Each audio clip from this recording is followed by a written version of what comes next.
Thank you so much. Hello. In a world where women's voices were often silenced, one girl learned to speak through her feet.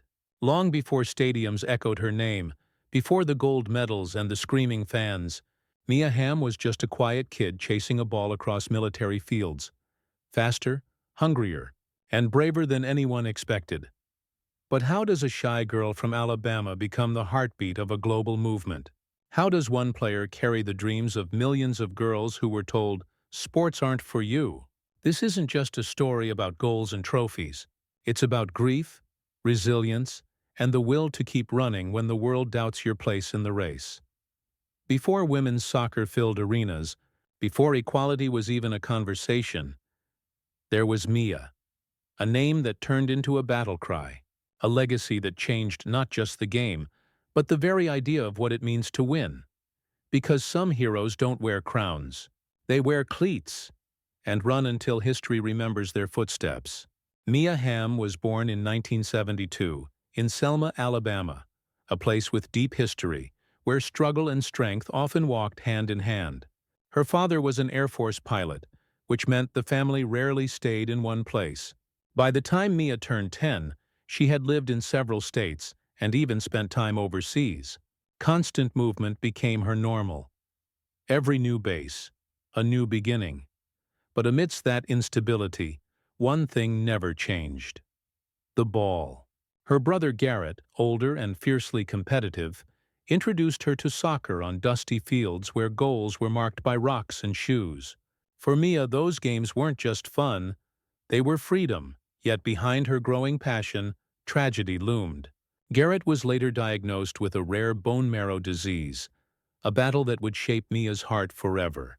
Watching her brother fight for his life taught her about courage, not the kind that wins matches, but the kind that keeps you moving when everything hurts. Her family wasn't rich. They didn't dream of fame.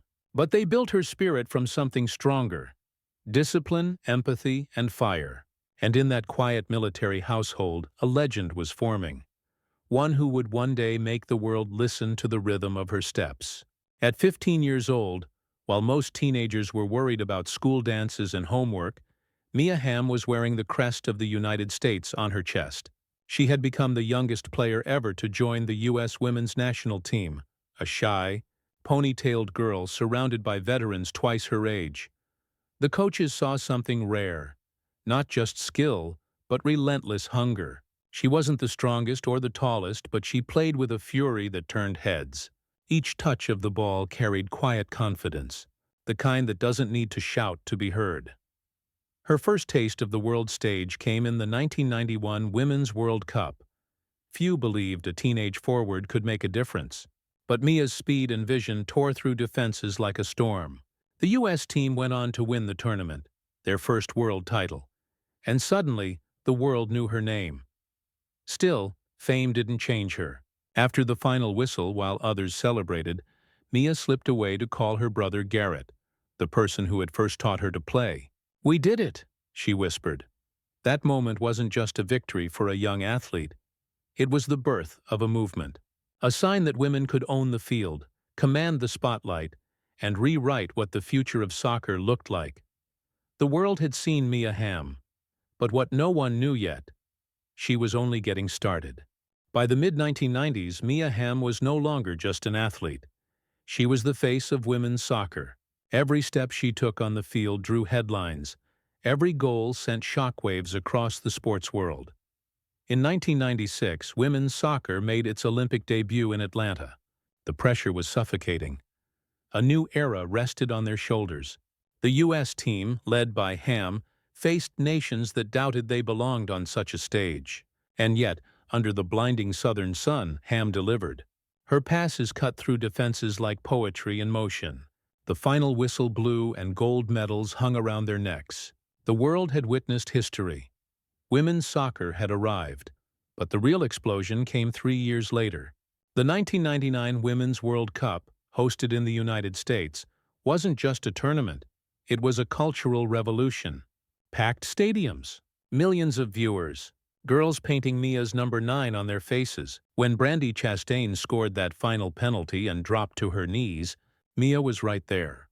Exhausted, tears streaming, knowing they had changed something far bigger than the scoreboard.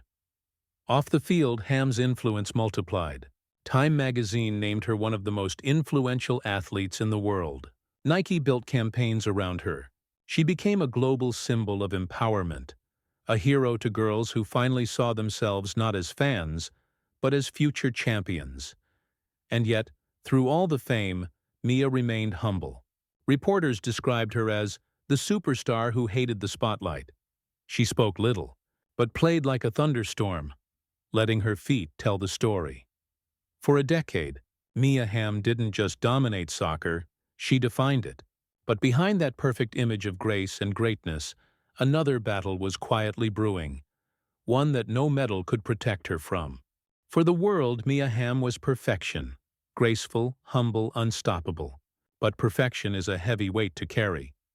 As her fame grew, so did the expectations. Every headline called her America's sweetheart of soccer, a label she never asked for. Behind the spotlight, Mia struggled with the relentless pressure to be flawless, both as an athlete and as a symbol of hope for millions of women. Every missed shot became national news. Every injury sparked rumors of decline. Then came the battles off the field, the fight for equality. The women's team, despite winning more and drawing record crowds, earned a fraction of what the men did. It was insulting, and it burned in Mia's chest.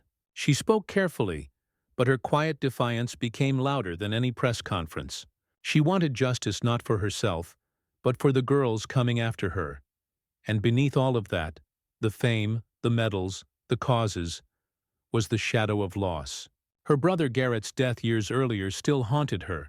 In interviews, when asked about her motivation, she would pause and say softly, "I play for him." By the early 2000s, her body began to ache with years of battle. Torn muscles, fatigue, emotional scars. Reporters wondered if she had lost her edge. But those close to her knew. She was simply human, exhausted from carrying a generation's dream. In 2004, she announced her retirement. The news broke hearts across the nation. As she walked off the field one last time, a crowd of 25,000 stood to its feet, not to mourn the end, but to honor everything she had given. The curtain fell. The legend stepped away. But Mia Hamm's story wasn't over yet. It was only changing shape. Retirement didn't silence Mia Hamm. It gave her a new voice.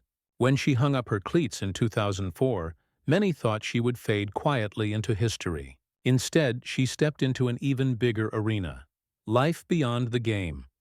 She founded the Mia Hamm Foundation, dedicated to raising awareness for bone marrow diseases in honor of her late brother Garrett, and to empower young girls through sports. Every event, every fundraiser carried the same fire she once brought to the field, determination wrapped in grace. But she wasn't done changing the rules. In a male-dominated industry, Mia became one of the few women to invest in a professional men's soccer team. Los Angeles Football Club, LAFC. It was a move that shocked many but inspired countless others. She didn't just play the game anymore. She was helping build its future. When asked what drives her now, she smiled and said, "I want my daughters to grow up knowing they can stand anywhere. On the field, in the boardroom, or anywhere in between." Her reinvention wasn't about reclaiming fame. It was about legacy, using everything she had earned to open doors for others. From player to pioneer, from icon to architect of change, Mia Hamm had transformed once again, proving that greatness doesn't retire. It evolves. There are athletes who win games, and then there are those who change them forever. Mia Hamm didn't just lift trophies. She lifted an entire generation. Her number 9 jersey became more than a uniform. It became a symbol of what women could achieve when the world stopped telling them no. Every time a little girl laces up her cleats, somewhere in that echo is Mia's spirit. Running, pushing, believing. Her influence extends far beyond soccer fields. She redefined leadership not through ego, but through empathy. She showed that true strength isn't loud.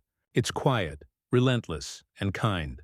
The modern stars, Alex Morgan, Megan Rapinoe, and so many others, all run in the footsteps she left behind. Years after her retirement, when asked what she misses most, Mia simply said, "The sound. The sound of the ball meeting the net."